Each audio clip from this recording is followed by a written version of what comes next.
Hey. Thank you. Well, I had to wait for the applause to die down. I couldn't hear myself think. Welcome to OnSet. I am Daniel. We're here at sunny, why is it sunny? We're here at Adorama. Sets on the mighty mix. And we have Olga today. Now, it's going to be our model. All right, so we'll get them warmed up. So today we're going to talk about soft light because it's that time of year again. The light is getting soft as my brain gets muddled towards the end of the year.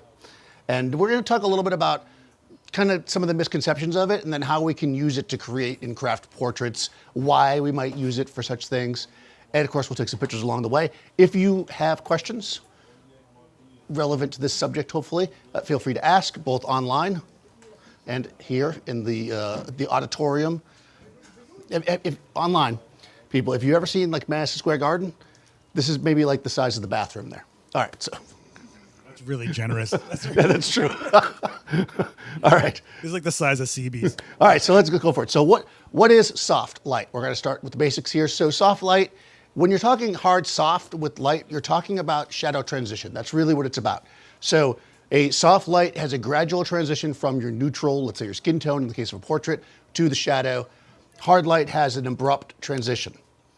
That's the hard / soft. It's not about how many shadows are there or how dark or light the picture is, about transition. But what it does do for us is, if you think about it, texture, let's say skin tone, as we're talking about here, or skin texture, is the result of shadow. So if the transition is gradual, we'll see less skin texture if we have a soft light. That's why people favor it oftentimes for portraits. It's basically the idea that the shadow will be spread out so smoothly that we won't see all the crevices, bumps, wrinkles, whatever. And that's, it's gentle. Gentle is the word I like to use. Hard light is the opposite. We want to see texture. So you're going to use that when you want to see gruff, skin like a beard, or you want to see fashion uses hard light a lot for the clothing. You have a beautiful sweater, you want to photograph somebody in or a scarf. You want a hard light for that so it looks really nice and crispy, right? This is always the balance that we have to consider. We like texture, but we maybe don't want it exactly where it ends up sometimes. And what people will sometimes do is use a harder light and then do like terrible retouching on the skin. So we're going to try to avoid that because a lot of this also comes down to direction of light. Where the shadows fall is important, right? So one thing is controlling the type of shadow we have, hard or soft transition. Then there's the where is the shadow. That's also very relevant. All right, so how do we make soft light? A large source. So the source needs to be large compared to your subject. The sun is very large, but because it's far away, it's small compared to the subject. A tiny little on-camera flash is tiny. I said that twice. But if you hold it above, let's say, a little tiny toy car, you could make a soft light from above, like a cloudy day, if you put it real close, right? Because relative to it, it's big. That's what we're looking at. So we're going to start off with what is probably the classic soft light, which is a soft box. Wow, it's right in the name. A soft box. Now, I'm going to choose this one because it's not particularly large. But again, it depends on what you're photographing. If I'm photographing Olga full length and I want to light her evenly, I'm going to have to back my light up really far, right? Making it smaller relative to my subject. If I use this the way that I would use it, I'm going to use it, it's going to be close to her. So if we look, it's larger than her head, which is what we're photographing, right? So it's going to be soft relatively. Oh, a question. In the chat, they're asking, why is it optimal for the diameter of the softbox to match the distance from the subject when shooting a headshot portrait? You know, that old formula we all learned? Oh, yeah. Yeah. Well, because it's always important to just follow whatever it says in the book. No, I mean, that is a good rule of thumb. If you don't know, if you take the size of your softbox, you want to place it roughly the size away from somebody. I think that actually comes, believe it or not, from Chimera. Because there was this old kind of catalog they put out before my time, like in the 80s, but I saw it in the 90s at some point, a photographer had it, where they showed the various size softboxes, and they effectively showed the exact same light with the different softboxes by moving it closer and further away. So this little one up close versus this big one far away. And I think that's where people got that idea. It's like, this is the optimal because of the size. What you're really thinking about too is coverage. Yeah. It actually came from 1-to-1 ratio. If it's 1 foot, it's 1 foot away. You will see the same result 1-to-1 for every size as their distance. Right, exactly. And so it is a ratio. Yeah, it comes down to the ratio. So, but you know, whether or not that's true or accurate, it really comes down. What I'd like to think about is coverage, right? These terms, these ideas, these things are fine, but they're really just book learning, right? When we really learn photography, we learn it by doing it, seeing it, feeling it. So you'll get a sense. If I take my little box and I move it far away, it's going to be hard, right? But if you just look at the shape of a box, you can see the coverage, right? If I move it in close to her and we look at the angles of it, it's probably going to cover about to her waist there at the most, right? If I back it up like this, we can see the angle of it and follow it down to her feet. You can see that without any modeling light, without it being anywhere. We can just figure that out, right? Up close, it's still going to be big, but we're going to gain control. That's the other thing. Oh, somebody's calling me. Yes, Mom. No, hold on, my mom's calling me. You're finally needed. All right. The one time needed, I'm live. So here's the other thing that we have to consider when we're talking about soft light. And this is where a lot of people get confused. I'll see somebody that's learning photography will look at a picture that's shot with a little tiny on-camera flash from 10 feet away of somebody, and they'll be like, well, that's soft light because it's even and there's no shadow. That's just they're thinking that. It's not soft. It's the direction of light is hiding the shadow, number one, and evenness doesn't make softness. Shadow does not make hard light. Transition does. So in order to craft a portrait and shape light and make it beautiful and show the face, we want shadow. We just want to control it. So when we think about the inverse square law, which I do all the time, just walking down the street, I'm like, hi, it basically means that the closer the light is to something, the faster it will fall off past it, right? So if I move my light really close, the light will be considerably darker, let's say on the background, versus if I had it back here, even if she's exposed properly. So small box up close gives us rapid fall off, but soft light. This creates a beautiful crafted portrait. I say beautiful, let's shoot one. So if you watched Gavin's live stream earlier, he was using grids and really tight circles of lights. And one thing that he was kind of talking about a lot was how he could make the room really dark, right? Because if the light from the grid is really contained, it's not going anywhere else, right? And it's small, also hard, which is kind of the opposite of this, which is fun. So if we think about the light from our box, again, if we move Olga forward, maybe come like 2 feet off the wall. There you go. And we light her here. Again, the box ratio to her is going to be smaller than the box ratio to the wall, so the wall's going to fall off a little bit darker.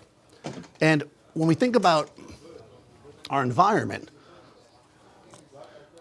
with flash, number one, the first thing we have to think about, see, I'm coming back, I didn't forget, and everything, is that we need to be able to control our environment. This is doubly important when you're doing a YouTube video teaching photography. If you're not doing that, who cares? No, but the reason why we do it is because we want to know that the light we're creating is all the light we see. I can tell you from personal experience, I've tried to craft shots, and it was eluding me what was wrong. It wasn't my light. It was like another light in the shot that I just wasn't paying attention to. So before we do anything, well, it's not that funny. Before we do anything, we need to establish that we are in control of the situation. Thank you. See, Seth never laughs at me anymore, but we've passed that part of our relationship. I've known you how long, Dan? I've heard it all. All right. The best part about doing a live stream is when you react to something that's happening here and they can't hear it anyways. People online are like, you do that sometimes, Seth, right? You're in the studio, you hear a cop go by and you're like, oh, the cop is coming, you can hear it in the video. All right, so I've got the light here. We're framing it up. I'm not saying the cop's coming to the studio for Seth, that's not what I meant. We're gonna set our camera so that One time. It was one time. Like, I don't know why you have to keep bringing this up. If we do, that's why photographers have a large duffel bag so we can hide them. So you want to establish your exposure so that without any flash, we'll have a black frame, basically no exposure. So I'm going to set my camera at the fastest shutter speed that it syncs with flash, 200th of a second for this camera. The lowest ISO for the highest quality, ideally, that's 100 in the case of this camera. And Then we pick our aperture based on the light in the space. I start at 7.1 because that was the speed of my first large format lens. And I think I probably said that was 6.3 before, but that's okay. We're 7.1 today. And what we're gonna do is we're gonna take a shot with no flash. You don't have to smile because there'll be no picture, hopefully. There we go, I did it right. So what we have is a black frame. Final step here, we're gonna grab or capture one here. I'm gonna grab my exposure slider. I wanna see how dense that shadow is, because this is basically my shadow, right? This is the dark shadow. So I wanna see how dense it is. So I'm gonna grab my exposure slider, I'm gonna bring it up until I start to see skin tone, which is about right there. And I'm about 2.5 stops underexposed. That's pretty good. I like to keep it around 2 stops. If you're not dark enough, then what'll happen is you get in post and you start tweaking your levels and your curves and stuff. You'll start picking up the ambient light in the space. In this case, my ambient light is lit with actual photo light, so it's not bad. It's just not the direction I want it to come from. But if you were in, let's say, a wedding hall or taking a portrait somewhere where it was a different color, it was weird, fluorescence, all this stuff, you don't want any of that in your shot. So let's reset that. All right, let's do this. So when positioning our softbox, again, we can put it, now, I know that somebody asked about the question about the ratio or whatever, but here's the deal. This is it, this is a simple rule. Put your light in photography as close as you can if you want it to be soft. That's it. I don't care if it's this big or it's 10 feet. I want to get it in as close as I can. It doesn't matter to me if the light is huge and it doesn't need to be that close. There's no reason for me not to have it close. Close is going to be softer no matter how big the source is. Now, in a video, that's different because people are going to move around, you get to give space, right? But for me, I'm just going to move it in. So if you're trying to learn a good position for your light, the simplest way to do it, especially with these newfangled cameras, is to just take it and look through, like I can see it now in the frame, back it out. That's as close as it can possibly be without being in the frame. And now hopefully it won't be in the frame when I take a picture because that'd be embarrassing. So now this is as close as it can be. Is that the ratio of the diameter? I don't know. That's where it is, right? It can't be closer than that. Now, the other thing we want to consider is where our light's going to fall on our subject. In order to be able to utilize the shadow and make it the way that, generally looks good for a portrait, we want to make sure the light's going across the front of our subject and not just like being aimed right at them. This is aimed right at Olga.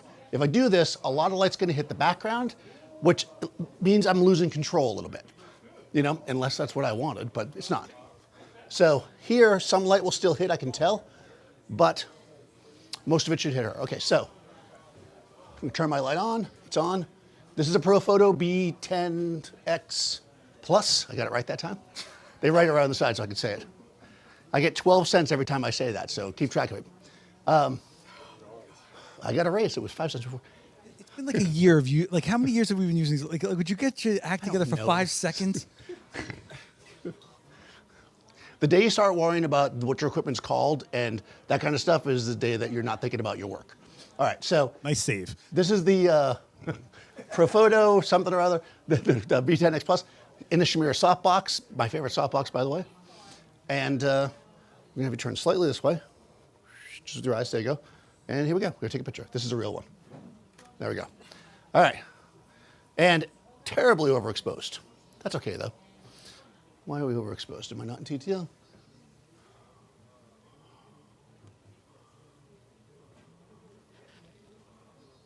Let's try that again. Stayed the same. Well, that's always nice. Okay, so if you happen to be doing a live stream and you make a picture with TTL and it's not correct, just give up. Like, just stop shooting. No, you just. There's a few things you can do here. Number one, just taking a second shot sometimes will fix it. Sometimes there's like extra buildup in the flash capacitors. You can say that sounds fancy. Oh, it's the flash capacitors. They're all built up. It could be any number of things. Could just be whatever it is, right? So if we're slightly overexposed, we can now make an adjustment. I'm in capture 1, as I said. I can look at her skin tone and go, wow, look at those eyes. To be honest, for me, and I know for Seth this is overexposed, this is actually not technically overexposed because when I come across the bright parts here. It's like it's bright, not overexposed, right? Yeah. Like one's a feel, we're one's... so close to being popping. Now, Right, exactly what Seth's saying. Sorry, I didn't mean to interrupt you. Yeah, there's a difference between being very bright and overexposed. I like bright stuff.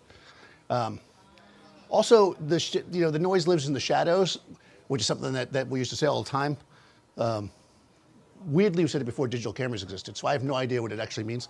But no, so a lot of times, people were afraid early on, and I'm giving a little history, that you would blow out your highlights in digital cameras because you do not want to do that. So if you are unsure and it looks too bright, just go a little darker. You can always pump it up. So that's what we're going to do here. I'm looking at this. It looks a smidge too bright. Again, how can I tell where I want it to be? I can grab my exposure slider and I can just bring it down. This is why it's very nice to shoot tethered, right? We can bring it down exactly where we want it. Now, if you loved it bright, but your client didn't, you could just do this and just leave it as an adjustment, but I'm actually going to change the photo. So that's almost half a stop. 2 ways to do it. The simplest way is to switch to manual. From there, I can just turn it down half a stop, take another shot, and we should get the exposure proper, right? There we go. Nice, even exposure. Now, we can look at the shadow and see there's shadow here.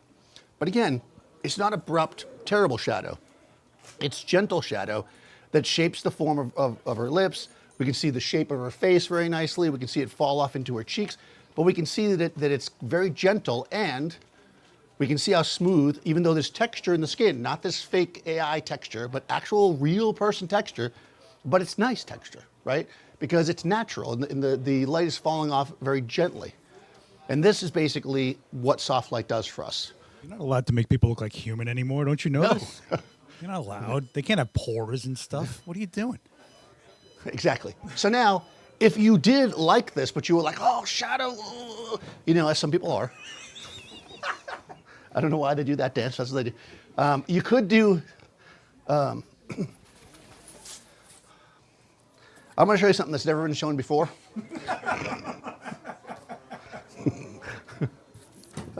Hey. This is a piece of foam board, but we have manufactured it here with a special dent, and Seth painted it. So we're going to actually use this as a reflector. Any surface can reflect, right?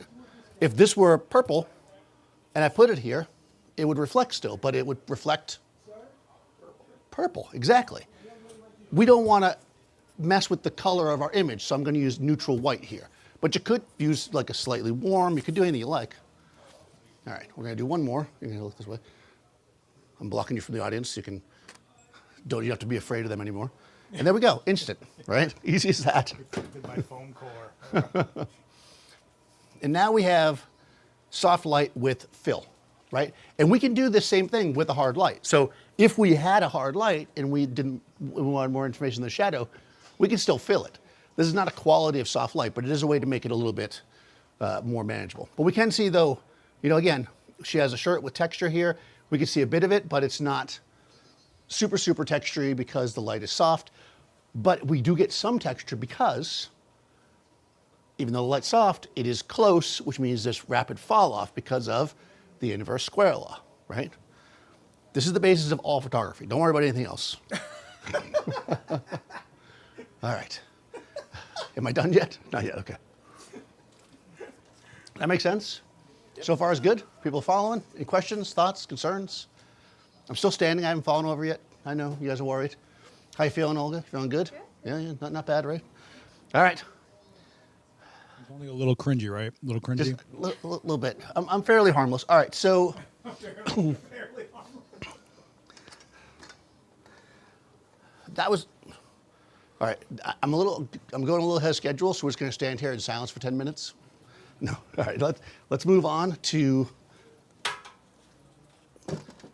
one of my favorite ways to light. So when I was a child, a few years ago, I lived in see, I am going to tell a Miami Beach story. See, Seth got me all thinking about, when I first started as a photo assistant, I worked on South Beach, and the way that we shot almost everything, because they didn't have these battery-powered flashes and all this other good stuff, what we had were giant silks, and we'd shoot in the middle of the day and create soft light because we're basically turning the sunlight, which is hard and punchy, into a soft light by using the silk. So we're going to do the same effect here. And this is one of my favorite ways to make soft light. In fact, not this exact, Oh, didn't even break anything. Not this exact modifier. I'm trying not to be blocked by the camera. But there's a video, it's on Adorama TV, that when I did a shoot with Joe McNally, and we used basically just an even bigger version of this. It creates a very large light source, right? So this is 4 feet. So even if your client has a very big head, oh, you can see me in the camera, damn it. This is going to be bigger than their head. Just 30 more minutes. All right, here we go. We can make it, I swear. I got to deal with you tomorrow. What are you talking about? That's true. Seth promised me a cookie. All right.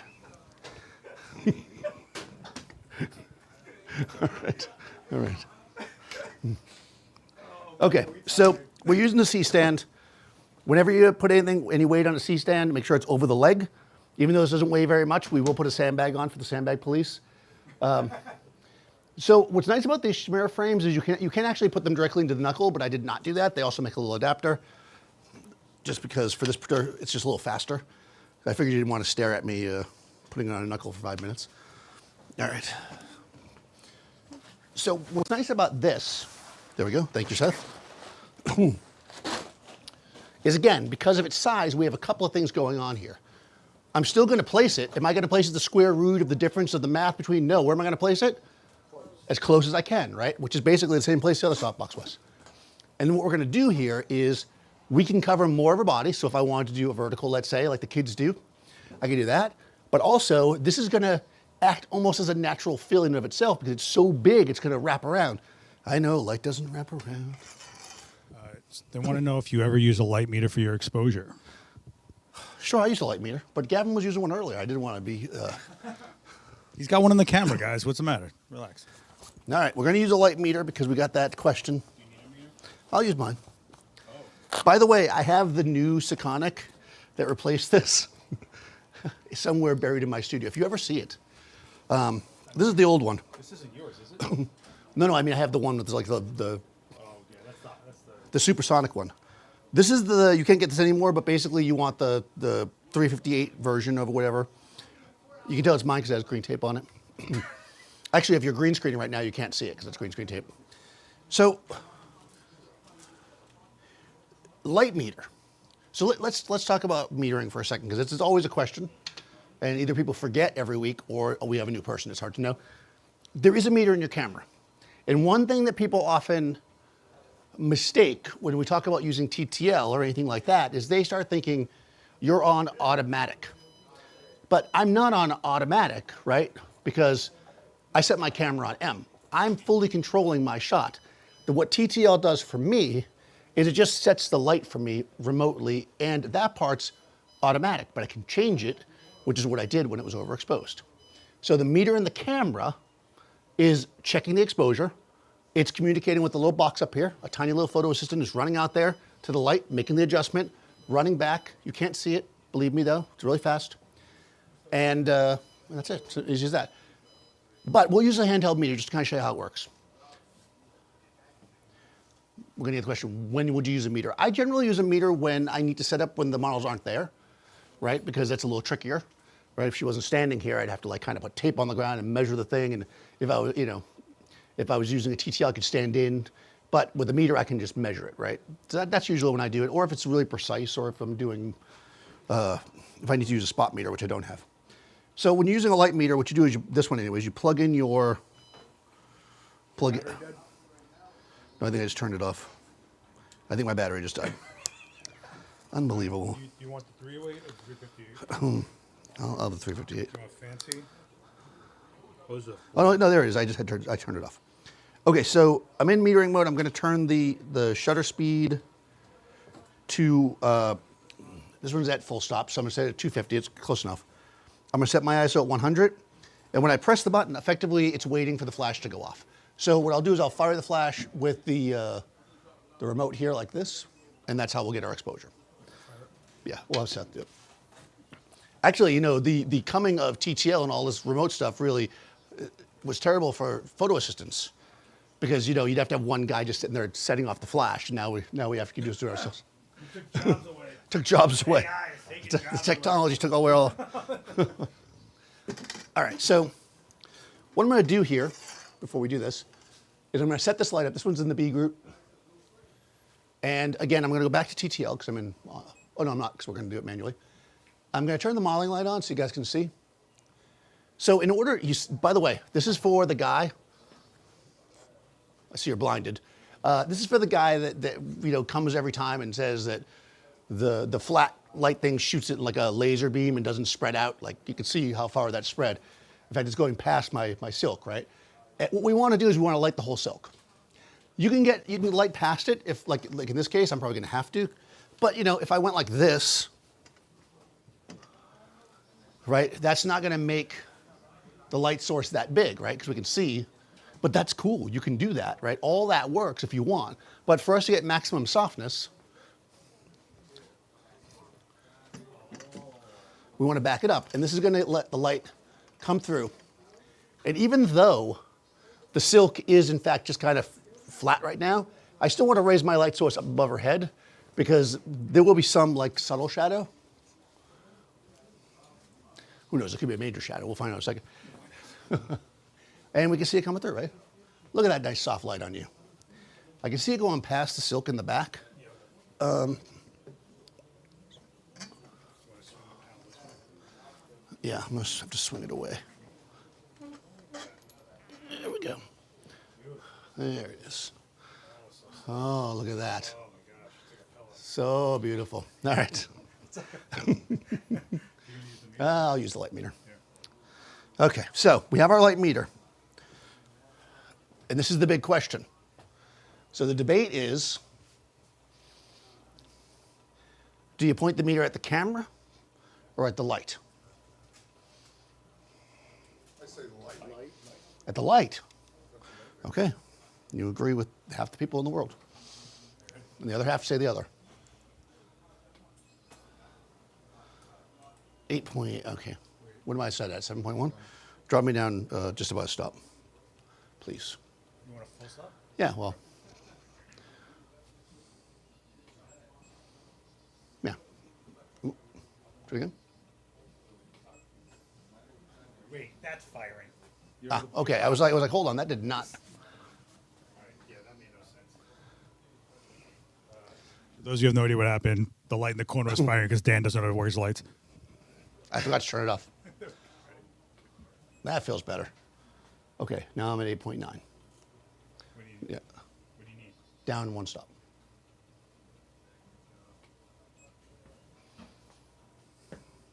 Something's not. Let me use the other meter. Something's going on. Yeah, Because that was even a longer duration. yeah, it went a Hang on, lot. let me put into air mode 2 and see what happens. Excuse me while I have technical difficulties. Also, why did the modeling light just go off? Wait a second. Wait a second. That's the problem. You put that in. You put that in Group B. I've been measuring Group A. Oh, this is in Group B. Well, why is it still firing Group? Whatever. I'm not gonna get into this. Hang on. Okay. Sorry, guys. We do this a lot. I promise. All right. What's that give you? 8.5, so you have to stop down. All right. There we go. All right.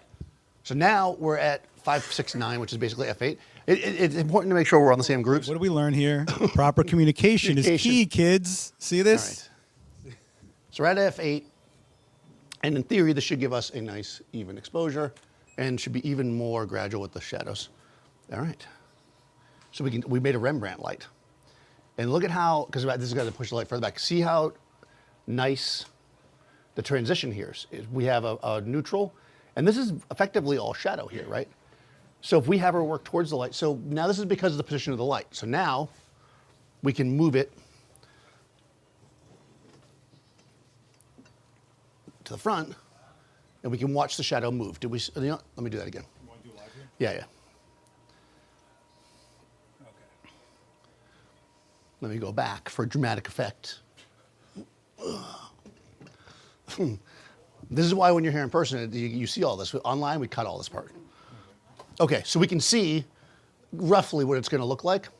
And by moving the light within the silk, again, the light still stays large, but we can see how it changes on her face, right? The position of it. We can move it up.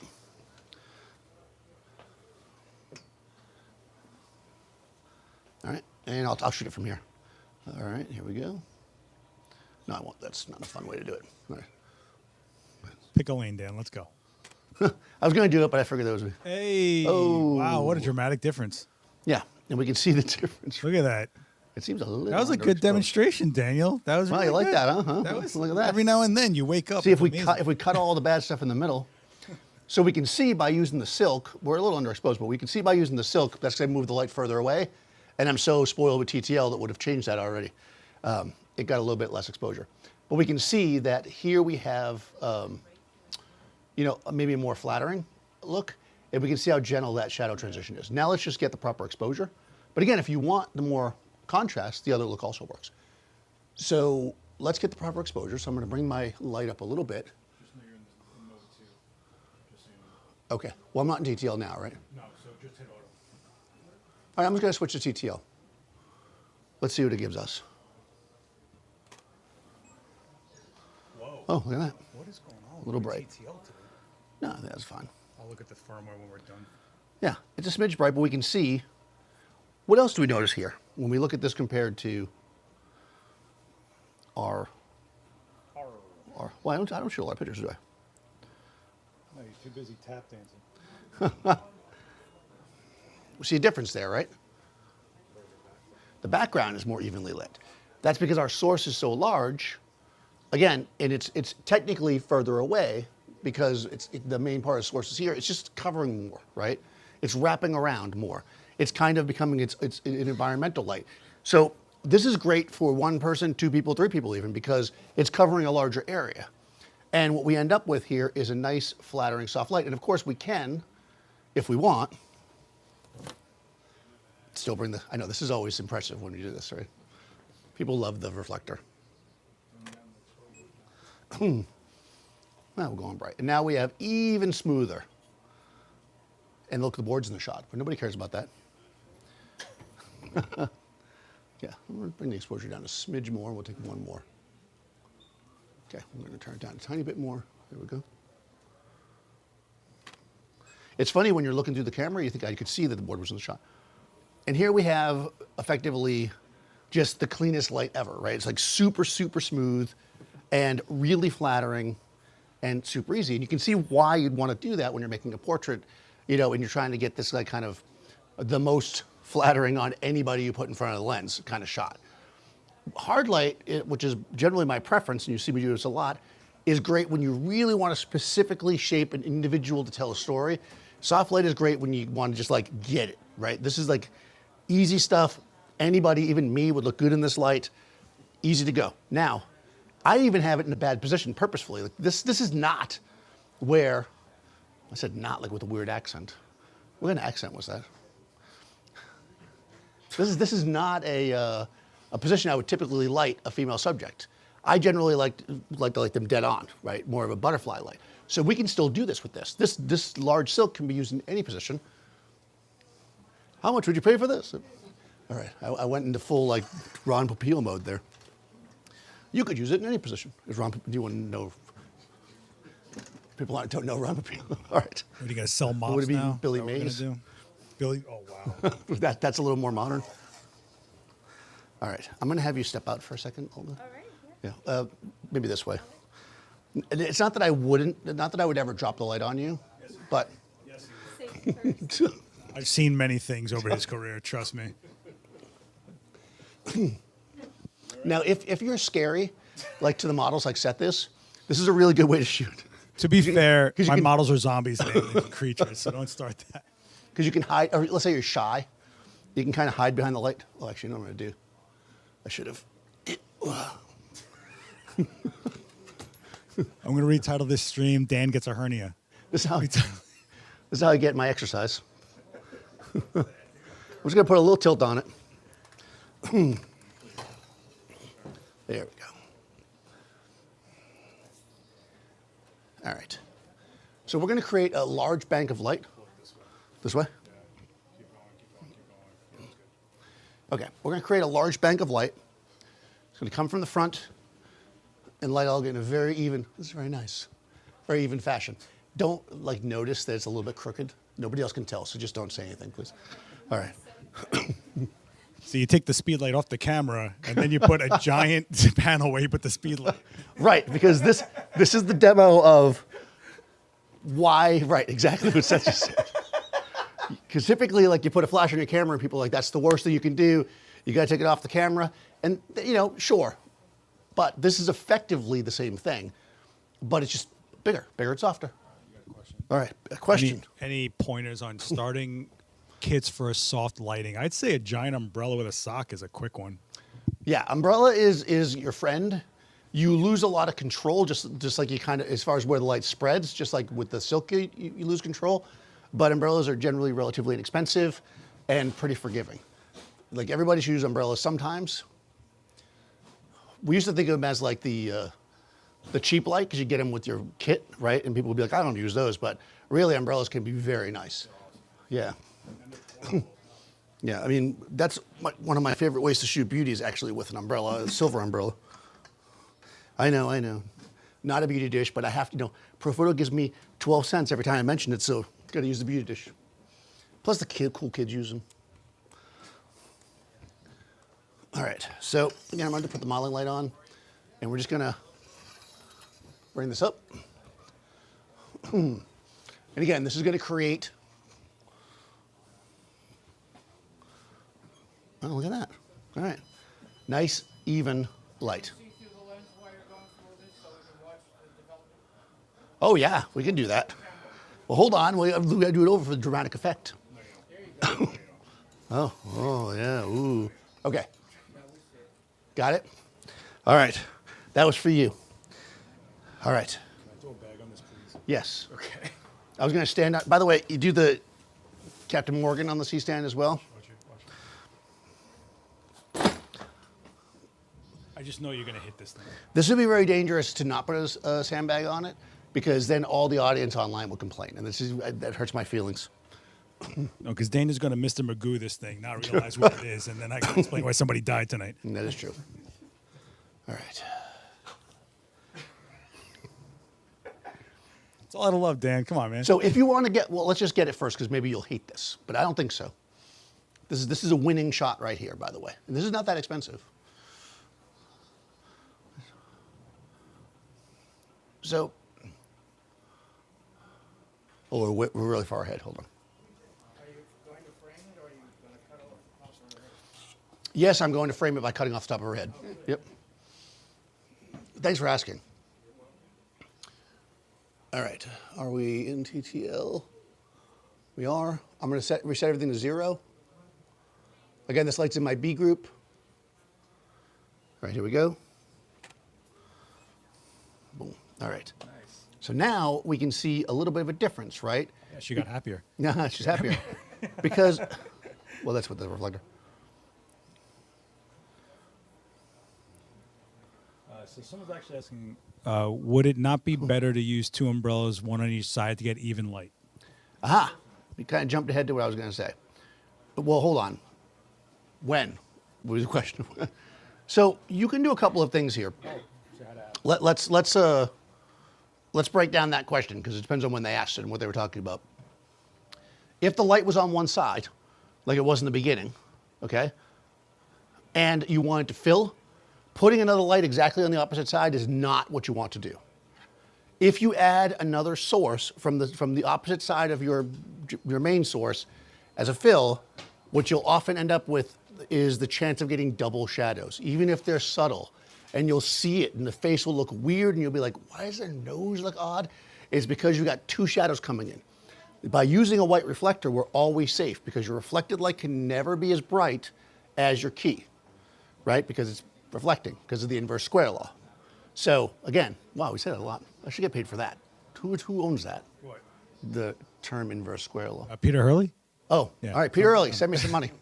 All right. Yo, AbCC in the chat. What's going on, man? Thanks for coming out. So that would, no, I would not do that at all. If you're talking about here, yeah, if you didn't have this silk and you had 2 umbrellas, you could put them like this. Can you see me? You can see me, right? Yeah. Like this in front, and create a large umbrella by putting 2 together. That's actually a really common way that I used to shoot headshot. Did somebody like hang out at my studio in the 90s? Because what's nice about doing it that versus this is you can actually bring them down lower too, because you can go in the middle of it. I'm very shy. kind of like the wizard from The Wizard of Oz. I'm kind of behind the curtain. And it's a good way to kind of like create an even light. I prefer the silk, but you can definitely do it with 2 umbrellas. So back to this, we can see now we've got kind of more of a butterfly vibe. It's very, very even and soft. Weird shadow in the background. There is a weird shadow in the background. Where is that coming from? Is that bounce? Because it's bouncing up. Oh, okay. So we have a shadow in the background because, I'm guessing, Seth's talking about this. Now, where could that shadow be from, right? It's not a shadow. That's a dent. I'm looking Oh. at it. I'm looking at it. It's a dent. Oh, You see it's it? a dent in the background. But if you looked at that and you thought it was a shadow, it couldn't be from this like this way because the shadow would be going up. That's why I was looking at going. So I was thinking maybe it's the ground because the ground's shiny. Because remember, this is one of the downsides to using something like this is that we have light flying, right? So something could be reflecting. Oh, hold on, we get to use more paper. We're only allowed 1 roll of paper per year, but it's getting close to the end. Try that. All right, let's see if it was indeed a shadow. Boom. Did we make even more cranks? Yeah, it's even better now. You know what, Dan? I don't know what to tell you. No, no, It's but like no, roll paper, right? no, you can see it's not there. So that was definitely a crink in the paper, not a shadow. Yeah. Here's what it is for right now. I'll cut it later. Let's use AI to cut it out. Okay. All right. All right, I'm going to add a little bit to this exposure because I like to be a little punchier than that. I'm going to look through, you know when I'm being serious, I'm going to look through the camera now. Before I didn't care, right? Now I'm going to look through the camera. You know, can you see my eye in there? It was only before he didn't care. Only before. Right, I don't care now either. Okay, so now we've got clean. So again, if you have somebody that comes to you for a portrait and they're showing you these pictures from like beauty magazines, they're like, oh, I want this and this and this. But that person maybe is like as old as me, or maybe doesn't have the best skin in the world, but they want that vibe, right? They're not 17, right, with like perfect skin. This will give that same direction of light, but it's so gentle that it's gonna look good on anyone. So this is really, really nice. Easy, big source. A softbox this big would be crazy expensive, so a silk is nice, but if you want to use 2 umbrellas and butt them together, that also works. Let's try filling there, yeah? And we can also fill. You want to do a fill, like an active fill? Just do a quick board. Oh, board. Do you want to do an active fill? Well, let's do the board first, because we have 17 more minutes I have to fill. I get paid by the minute. And they don't give me overtime. I don't know if I'm in All right. time or not. All right. Oh, you know what? Oh my gosh. All right. Just zoom out on this. Should we use silver? Zoom out on All right. the. No, let's just keep it. All right. I don't know where I'm at. You're in. Down, down, down, down, down. Good. All right, here we go. I think you're in a little bit there. Good. All right. Well, fill. Yeah, you can see her chin. Yeah. There you go. A little fill in. I kind of want a bigger fill if I'm going to use a fill. I think. Because I feel like it's too small, so we're just getting like a little tiny bit of a fill. You want to bounce off the board on the floor? Oh yeah, maybe. Do we have a huge one? Yeah, I think I got a bigger board. Hold on. So, as a general rule, and you're not going to see this in that photography book from 1974 that you're all using, you almost always, I say almost because you decide what you want to do, want to use a larger fill than your key. Okay? It just generally works out better that way. You just have to trust me on that. Because we don't want a little tiny, this is especially true when you do like a clamshell light. I see so many people go, I got this big softbox, this is my key light. And they put a little tiny fill underneath. Like that's not how you want to go. Big on the bottom for fill, small on top for shape. So here we have big on top, so we're gonna have to go really big. oh, I see what Seth's doing. That's a Joe McNally thing right there. Now it's not going to work. Thanks. No, I've seen Joe do this. The old bounce the light off the floor vibe. Joe's done everything. Well, yes, but that's just something he's done when I've been with. So this is in group A. We're in TTL. I'm gonna actually dial it down 2 stops under. I'm just gonna start off that way because you know.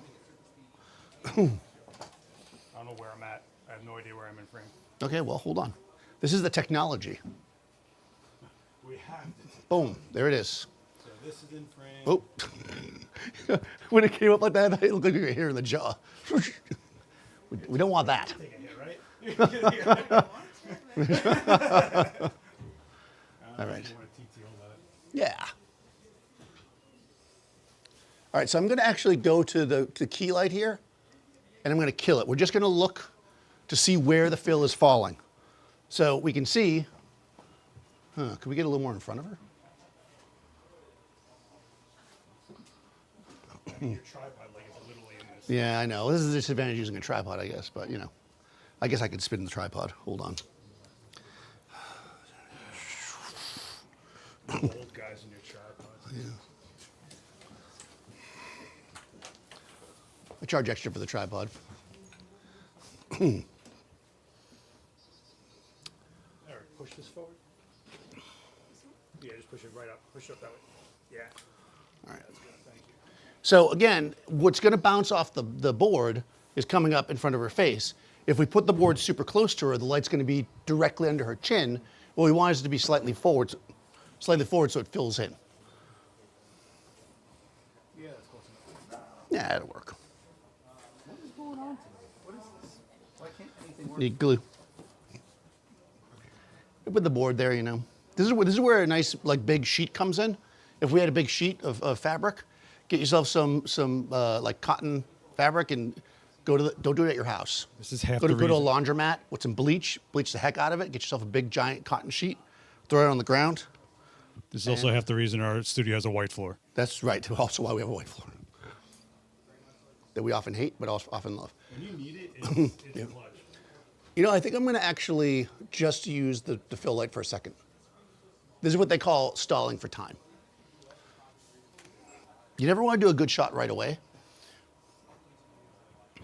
Okay. Okay, yeah, that's Halloween's coming. Okay. So I think you want to say that. All right, here we go. Both lights on in TTL. We're trusting the technology. It's going to work for us. Fingers crossed. Okay. Boom. Look at that. Nice. That looks creamy. That's nice, Yeah, man. this is not bad. Hey, you can see all three boards in her eye. Okay. That's pretty nice. Now, just for one final thing, I'm going to have you just lift your chin up just a smidge. Do me a favor. Turn on the monolith Oh, on the key. yeah, okay. Nobody can see it. Ah, there we go. Yes. Just lift your chin up a tiny bit and project it forward a little bit. I just want to get light underneath it. There we go. Perfect. Boom. There it is. So we can see where it falls. And this is what I was thinking. So be careful here. I kind of did this purposefully. When you're lighting from underneath and somebody has like a turtleneck, you've got to, again, be careful of shadows. So you see that her original, you were better before. I was doing that to show them. The original thing was nicer because she wasn't sticking out and getting the shadow in there. So be wary of little things like that. That's like dead giveaways of stuff. But yeah, that's not bad. Now work the shot. Get some frames. All right, all right, all right. Come on. Seth's gonna play like How they cool, did in the 90s. put that cool YouTube music. Back then we were shooting medium format and we only took 3 pictures. We need that cool YouTube music. Dun, dun, ding, dun, dun, dun, dun, dun. Ah, okay, well then I'm fighting this. Excuse me for 1 second. I don't know what I did in the night. All right, so I'm gonna get a little closer because, you know, feel like it. I raised this a tiny bit, but again, we're using TTL, so it should just correct for it. But we'll do a test shot and we'll see what it looks like. All right, here we go. Boom. That's it, all right. So we need a thumbnail, so stand by. That is a LinkedIn profile if I ever saw one. You are getting hired. Look at that. Perfect, Like, there she is. I can do your taxes. Hold on, I'm gonna turn off the modeling light on the bottom one because that's a little, all right. Can you do my taxes actually? I kind of just, good, good, good. Boom, just like that. We're working it, easy peasy. That's it. Good, that's it. Focusing. It's not focusing? Unless it was just not loading, but How do we drop the focus? I don't know what's going on. Okay, hold on. How about now? There we go. Good. Good. Yeah, just focus now. Yeah. Yeah, I think I was overzealous. So we can see how nice and clean and even this is. One more shot straight on. Good, good, good. Perfect. Also, what's good about a really soft light like this is she has room to move. Yep. It doesn't matter if she turns her head a little bit one way or another. It's going to keep it pretty much stable. Yep. When you use tight light sources, you're kind of stuck in poses a lot, and it'll dramatically change as they move. Exactly. So, all of this works, right? Oh, that was good. Do that again. Hey, all this works. It's a good demo. Well, I mean, any type of light works. And whenever you're doing something like this, you have to, I know people watch this like, no, you're supposed to see, this is the only way we're ever supposed to shoot. That's just not the way. You have to consider your subject, what you want, trying to achieve, how things might be, used, and then shoot accordingly. We can mix it 2 times the light. We can mix hard light with soft light. We can use giant, big, flattering lights like this. We can use lights to shape people. All of it works really well. So you just have to kind of decide what's working for you at the time. It's good to know the tools and how they work. Advantage here, even smooth skin tone. So really good when you're trying to cover up any blemishes or trying to make things look more even. Yeah. It's forgiving if you have somebody who's not able to stay in one spot. Olga's really good, but some people move around a lot. This will be better for that, right? These lights have purposes, right? Beyond just we should use this because. Where you place it's important, right? We got. I mean, even with this soft light in the beginning, well, I shot a lot of pictures. Yeah, I'm trying to get you to shoot more. We were able to create drama for your mama, right? And that's a big soft light. So again, if somebody wants something that's more gentle but still dramatic, you can still do it. You're not restricted to only using hard light for this kind of shot. In fact, this is actually easier to do with soft light because the shadow can drift and you don't just have that hard, loop light or Rembrandt or whatever you want to call it. So yeah, this is basically what we got. There's also some things you got to think about. If you're using a giant source like this, that's diffused. That means less specular highlights. Good for glasses. Good for shiny things. Also, I did setups like this to do archiving for paintings, shooting copy stand style, even, right? Yep. You're just trying to do reference shots. Stuff like this isn't just portrait. That's true. Yes, because there is that other part of it that I really wasn't leaning into a lot here because this is where I think a lot of people get confused. When you diffuse a light, and we're diffusing the light here, you lower its specularity. Specularity is your highlights. So exactly what Seth said, we're getting, another reason why the skin is so smooth is because we don't have highlights blowing out. Your specular highlight is a reflection of your light source. If our light source is huge, then it's just gonna wrap around, which is basically how, they used to photograph, I used to photograph sunglasses because eyeglasses, when you're photographing frames, sometimes it's just like take the glass out. Sunglasses, you can't do that, So if you wanted to create, nice even light on them, you would actually light it with a big source. So in fact, the entire lens would be reflecting your source, but you wouldn't see it because it covered the whole lens. It's the edges that give it away. So that's basically how you manage that kind of stuff. I mean, that's effectively what's happening outside, right? If you're outside and the sun's here and you turn this way away from it, the sky is a giant reflected source. It's reflecting the sun that's behind. So this is basically how you create that kind of light. And this isn't crazy. Think of a 5.1 reflector that has a diffuser disc in it. That's this. It's just a different form of it. Right. You have a question in the crowd. Oh, yes, sir. Would it make any sense to put that Chimera softbox on the light and hit the screen with the little softbox? Yes. So would it make sense to put the little softbox on top of this light and then shoot it through the silk? Yeah. First of all, you could charge more for it. No, but one reason why you might want to do that is actually to control where the light falls. Because, believe it or not, the softbox is actually narrowing the beam of light versus this, right? So if our light was scattering everywhere and we were in a place that had bright colored walls, it was hitting the ceiling and it was affecting our color, controlling where the light spills would be super important. As far as diffusion, because we have enough space, I don't think that would really make that much of a difference, but it could. So it can't hurt, but yeah, I don't think that. It would act more like a grid. In a sense, yeah, it would act more barn doors, or if you want to think of it like that. And I've done stuff like that where you take a small softbox, you take all the diffusion out of it, and you just use it to shape where the light falls. So it becomes reflected. Yeah, it becomes basically reflected inside. But that's a good question, and yeah, you definitely could do that.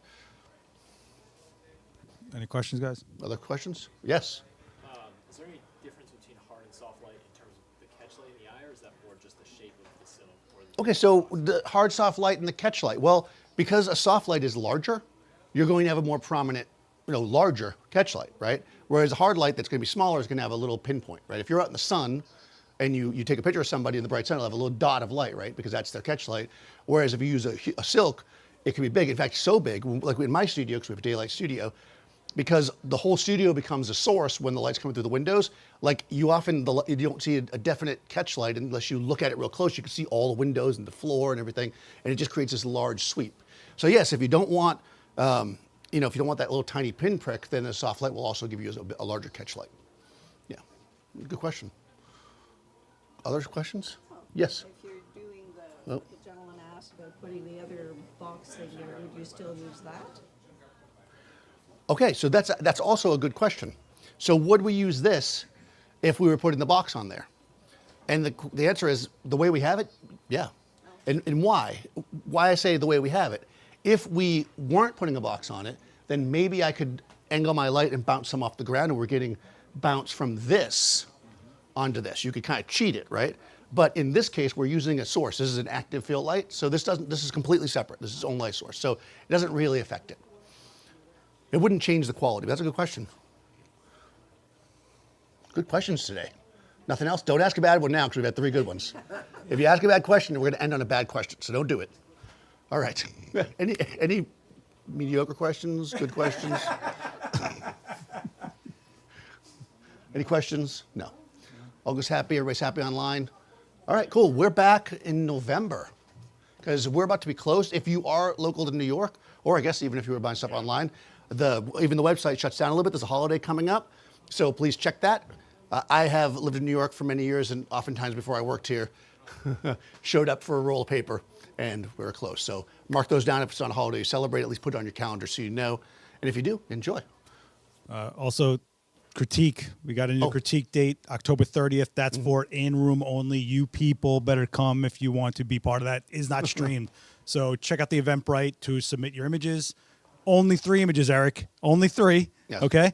And follow the rules and come hang out. It's a good time. Me and Daniel Norton go through your images, and we give you constructive feedback and only make one person cry per critique. Right. So it'll be okay.